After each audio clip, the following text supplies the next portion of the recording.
Isang ipo-ipo naman pong tumama sa may estansya Iloilo kanina pong tanghali. Sa tindi nito, abot sa 50 bangka sa tabing dagat ang nawasak.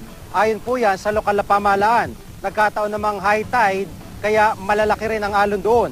Nanalasa rin ang ipo-ipo sa Haro, Iloilo, kung saan di bababa sa 20 bayang nasira. Ayon sa Pag-asa, ito po ay dulot ng isang thunderstorm.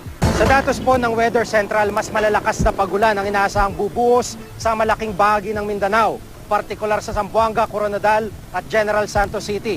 Dahil sa sunod-sunod na pagulan, nabisuan ng mga residente at mga kalapit bayan po dyan na maging alerto sa posibleng pagbaha.